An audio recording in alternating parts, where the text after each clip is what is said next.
Good morning, children. Today we will continue our chapter, the coastal plains and the islands. And today's topic is groups of islands, climate, people of the region. Students, India has two groups of islands. जैसा कि मैंने आपको पहले भी बताया था कि India के कंट्रोल में 2 आइलैंड्स हैं, Andaman and Nicobar islands and Lakshadweep island. Andaman and Nicobar island bay of Bengal में है और लक्षद्वीप आइलैंड हमारे अरेबियन सी में. अंडमान एंड निकोबार आइलैंड्स को हम एमरल्ड आइलैंड के नाम से भी जानते हैं या फिर other name of Andaman and Nicobar island is emerald island. Emerald का मतलब होता है पन्ना. Andaman and Nicobar island 572 islands का एक ग्रुप है जिनमें से ओनली 37 आइलैंड्स इनहेबिटेड है, यानी वहां पर लोग रहते हैं. साथ ही अंडमान एंड निकोबार आइलैंड जो है मेनली वल्केनिक और फ्यू कोरल आइलैंड्स कंसिस्ट करता है. यहाँ पर कुछ कोरल आइलैंड्स भी हैं और ये मेनली वल्केनिक आइलैंड है. साथ ही इसके बाद में है हमारा लक्षद्वीप आइलैंड जो कि अरेबियन सी में है. लक्षद्वीप आइलैंड कोरल आइलैंड के नाम से भी जाना जाता है या फिर other name of Lakshadweep island is coral islands. Coral means होता है मूंगा.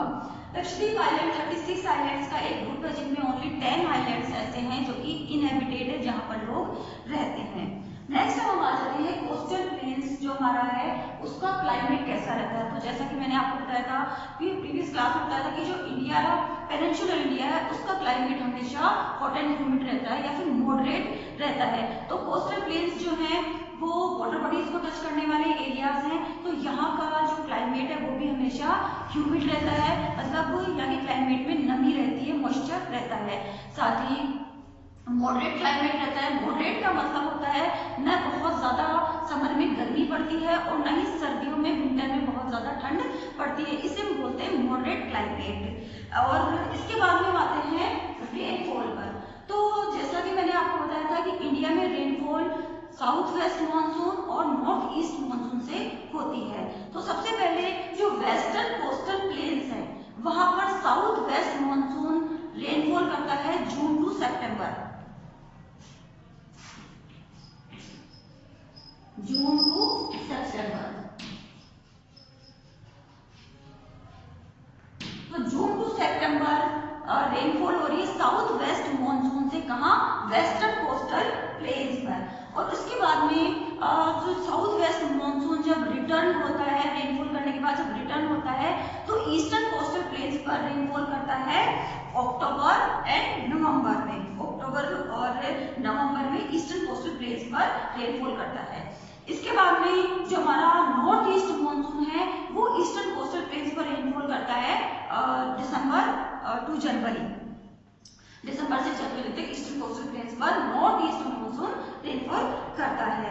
तो इस तरह से जो हमारा क्लाइमेट है कोस्टल प्लेन्स का क्लाइमेट जो है exist in the islands is a moderate one known as maritime climate. तो इस तरह से जो क्लाइमेट है कोस्टल प्लेन्स का वो मॉडरेट रहता है. It means neither too hot not too cold, न बहुत ज्यादा गर्म और ना ही बहुत ज्यादा ठंडा. इसीलिए कोस्टल प्लेन्स का जो क्लाइमेट है उसे हम मैरीटाइम क्लाइमेट भी कहते हैं. नेक्स्ट हम आते हैं पीपल ऑफ द रीजन. जो कोस्टल एरियाज है वहाँ के लोग कैसे होते हैं. तो सबसे पहली बात जो कोस्टल प्लेन्स हैं बहुत ज्यादा फर्टाइल है. जैसा कि मैंने आपको बताया कि जो ईस्टर्न कोस्टल प्लेन्स है वहाँ पर बहुत सारे डेल्टास बनते हैं रिवर्स के फ्लो होने की वजह से. तो कोस्टल प्लेन एरियाज जो है बहुत ज्यादा फर्टाइल है. यहाँ का क्लाइमेट बहुत ज्यादा प्लेजेंट है, इसलिए बहुत ज्यादा इंडिया की जो लार्ज पॉपुलेशन यहाँ पर रहती है, बहुत ज्यादा लोग यहाँ पर रहते हैं. साथ ही ईस्टर्न कोस्टल प्लेन के जो लोग हैं, जैसा कि मैंने आपको बताया कि ईस्टर्न कोस्टल प्लेन्स में लगून्स कम है और जो डेल्टास है वो बहुत ज्यादा है. तो डेल्टास होने की वजह से वहाँ पर बहुत ज्यादा फर्टाइल है और इसलिए वहाँ के लोग मेनली होते हैं फार्मर्स और काम करते हैं एग्रीकल्चर का. साथ ही वेस्टर्न कोस्टल प्लेन जो है वहां पर डेल्टास नहीं है, वहां पर लगून्स ज्यादा है. लगून्स होती है सॉल्टी वाटर लेक्स. ठीक है.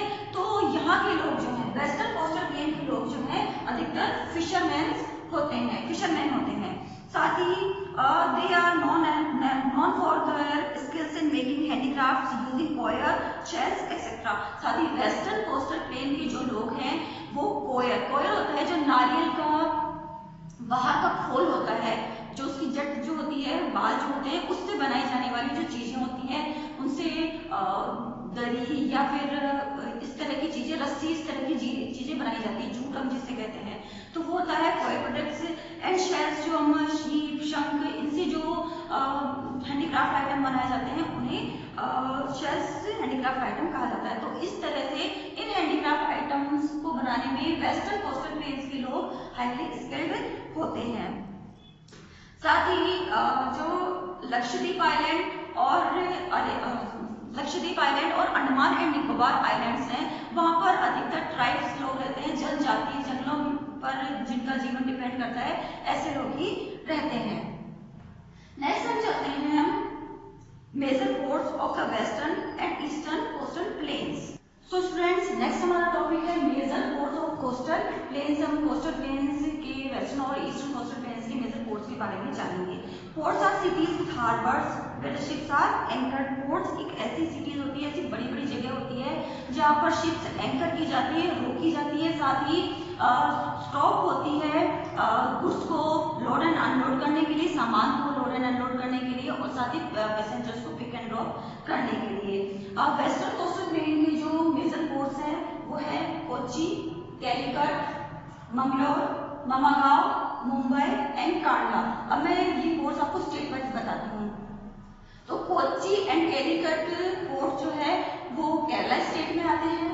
मंगलोर जो है पोर्ट वो हमारे कर्नाटका स्टेट में आता है। साथ ही मामागांव गोवा में, मुंबई महाराष्ट्र में, कांडला गुजरात स्टेट में आता है। नेक्स्ट हम चलते हैं ईस्टर्न कोस्टल प्लेन के पोर्ट्स की तरफ। तो ईस्टर्न कोस्टल प्लेन के मेजर पोर्ट्स है Tuticorin, Chennai, Visakhapatnam, Paradip, Haldia. State wise Tuticorin, Chennai ports जो है वो तमिलनाडु स्टेट में आते हैं। विशाखापट्टनम आंध्र प्रदेश में, पारादीप ओडिशा, हल्दिया वेस्ट बंगाल का मेजर पोर्ट है। नेक्स्ट है biggest port of India, Mumbai port. India का बिगेस्ट, सबसे बड़ा पोर्ट जो है वो मुंबई पोर्ट है, साइज में भी और जो कंटेनर्स यहाँ पर आते हैं उस चीज में भी सबसे बड़ा पोर्ट है मुंबई पोर्ट। साथ ही Kochi and Visakhapatnam, Kochi and Visakhapatnam India के शिप बिल्डिंग यार्ड्स हैं। नेक्स्ट हमारा टॉपिक है importance of the coastal plains and islands. इन कोस्टल प्लेन्स और आइलैंड्स की क्या इंपॉर्टेंस है? सबसे पहले the deltas of the major rivers of the east coast which have very fertile alluvial soil are important for agriculture। सबसे पहली बात है जो ईस्टर्न कोस्टल प्लेन है वहाँ रिवर्स के द्वारा बनाए हुए जो डेल्टास है वो बहुत ज्यादा फर्टाइल है, एलुवियल सोइल वहाँ पर है और इसलिए ये इंपॉर्टेंट है बहुत ज्यादा एग्रीकल्चर के लिए। Fishing is the major occupation of the people of the west coast and they export fish to other countries। साथ ही जो वेस्टर्न कोस्टल प्लेन्स हैं वहाँ पर लगून्स हैं, डेल्टास नहीं है, तो वहाँ के जो लोग हैं उनका मेजर ऑक्यूपेशन, मुख्य व्यवसाय जो है वो फिशिंग है।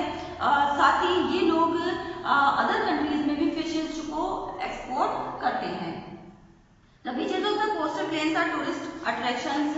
साथ ही कोस्टल प्लेन्स के जो बीचेस हैं वो टूरिस्ट अट्रैक्शन है, लोग यहाँ पर घूमने के लिए आते हैं। The forest of Sundarban are the home of Royal Bengal tiger। मैंने आपको सुंदरवन के बारे में बताया था कि लार्जेस्ट डेल्टा है वर्ल्ड का, तो सुंदरवन के जो फॉरेस्ट हैं वो रॉयल बंगाल टाइगर का होम है, वहाँ पर रॉयल बंगाल टाइगर्स होते हैं। The run of Kutch in the state of Gujarat is famous for flamingos and wild asses। और जो गुजरात में कच्छ के रन हैं, रन ऑफ कच्छ हैं, वो वाइल्ड आसेज यानी जंगली गधे और फ्लेमिंगोज के लिए बहुत ज्यादा फेमस हैं। साथ ही sea ports of the coastal plains help in the development of trade with other countries. जैसे कि आपको मैं बताऊं कि जो भी ट्रेड रिलेशंस हैं, जो ट्रेड किया जाता है, व्यापार किया जाता है, अधिकतर सी रूट से ही होता है। तो ये जो सी पोर्ट्स हैं वो अदर कंट्रीज के साथ में जो हमारे ट्रेड रिलेशंस हैं उनको डेवलप करने में हेल्प करते हैं। साथ ही pleasant climate and good amount of rainfall of this region support a large population. यहाँ का क्लाइमेट भी प्लेजेंट क्लाइमेट है और रेनफॉल भी बहुत ज़्यादा होती है, तो यहाँ पर इन दोनों वजह से पॉपुलेशन भी बहुत ज़्यादा है। नेक्स्ट हम चलते हैं डू यू नो। आपकी बुक में डू यू नो नाम से एक हेडिंग दी हुई है, उसमें बताया गया है कि चेन्नई का जो मरीना बीच है,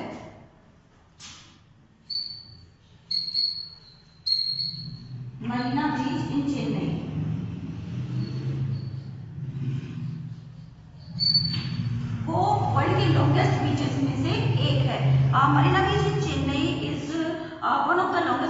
द वर्ल्ड, वर्ल्ड के जो लॉन्गेस्ट बीचेस हैं उनमें से एक चेन्नई का मरीना बीच भी है। साथ ही कोची,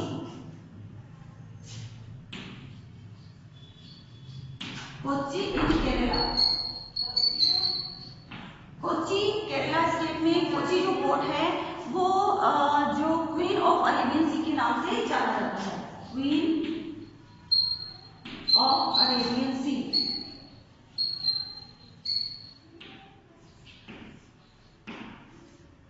जो केरला का कोची पोर्ट है वो क्वीन ऑफ अरेबियन सी के नाम से जाना जाता है। साथ ही कुछ ये जो कोस्टल एरियाज है उन पर कुछ स्पेस रिसर्च सेंटर्स भी, फेमस स्पेस रिसर्च सेंटर्स है। उनमें से तुम्बा केरला का, श्रीहरिकोटा आंध्र प्रदेश एंड चांदीपुर ओडिशा का स्पेस रिसर्च सेंटर जो इन कोस्टल जो एरियाज है उन पर लोकेटेड है।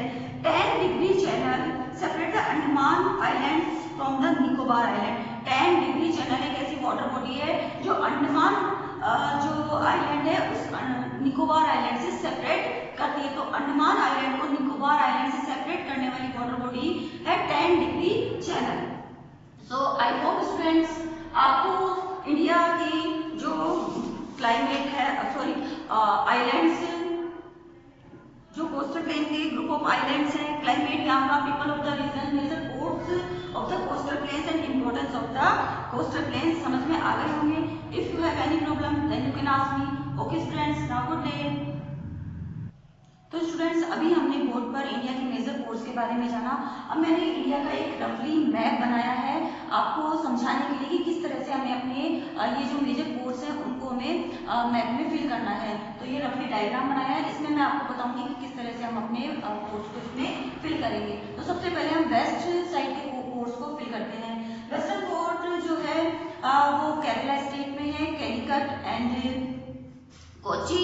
कर्नाटका स्टेट में आ जाता है मंगलोर, गोवा स्टेट में है मामागांव, महाराष्ट्र में मुंबई पोर्ट एंड जो गुजरात में है कांडला पोर्ट है। इसी तरह से ईस्ट साइड में हम चले तो तमिलनाडु में है टुटिकोरिन एंड चेन्नई पोर्ट, आंध्र प्रदेश में विशाखापट्टनम, ओडिशा में हमारा आ जाता है पारादीप एंड वेस्ट बंगाल में हल्दिया। तो अब हम इन्हें मैप में फिल करते हैं। आपको इसको अच्छे से देखना है वीडियो को और मैप में भी फिल करना है इन पोर्ट्स को। सो स्टूडेंट्स हम चलते हैं, ये हमारा है कन्याकुमारी, ये हमारा केरला स्टेट में है। केरला स्टेट में आपको यहाँ पर आपके मैप में एक छोटा सा डॉट दिखाई देगा और ये हमारा आएगा कोची।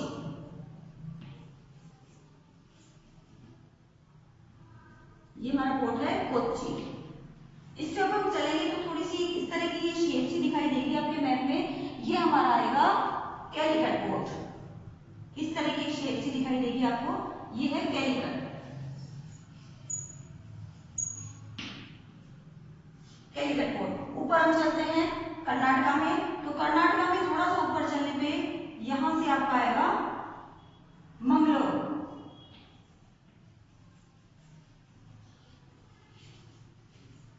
मंगलोर पोर्ट। फिर हम ऊपर चलते हैं, गोवा स्टेट है हमारा, गोवा स्टेट में मामागांव।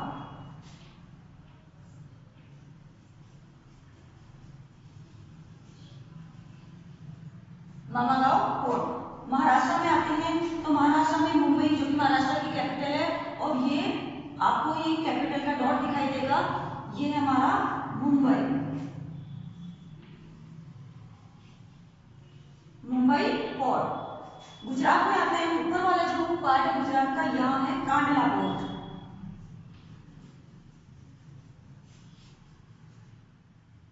कांडला पोर्ट। अब हम चलते हैं ईस्ट साइड में, तो ईस्ट साइड में बच्चे देखो आपके मैप में एक एग्जैक्ट प्लेस बताना ही पॉसिबल नहीं है, तो आपको इस तरह से दिखेगी, ये हमारा तमिलनाडु स्टेट है, ये आंध्र प्रदेश, ओडिशा, वेस्ट बंगाल। तमिलनाडु स्टेट में आपको इस तरह की एक शेप दिखाई दे रही है, यहाँ पे हम करेंगे इसको ट्यूटिकोरिन।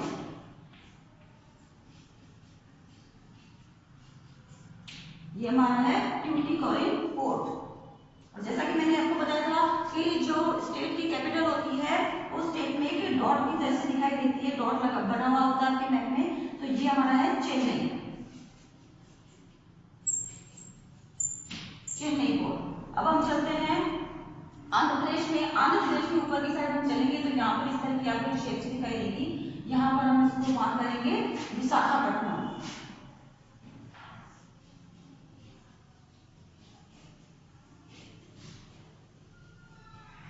ये आंध्र प्रदेश में आ जाएगा विशाखापट्टनम। ऊपर चलते हैं ओडिशा में। ओडिशा में हम स्टेट यहाँ ओडिशा स्टेट से स्टार्ट हो रहा है, थोड़ा सा ऊपर चलेंगे, यहाँ आ गया इसका पारादीप। पारादीप फोर्ट। और वेस्ट बंगाल में ये हमारी कोलकाता है, और इसी के आसपास में आ जाएगा हमारा हल्दिया। वेस्ट बंगाल का पोर्ट है हल्दिया पोर्ट। सो स्टूडेंट्स, आपको समझ में आ गया होगा कि किस तरह से हमें मैप में इन पोर्ट्स को फिल करना है। इस वीडियो को आप ध्यान से देखिएगा, और ईस्ट साइड के जो पोर्ट्स हैं उन्हें अलग मैप में, और वेस्ट साइड के पोर्ट्स को अलग मैप में फिल करके आपको अपनी कॉपी में पेस्ट करना है। Okay students.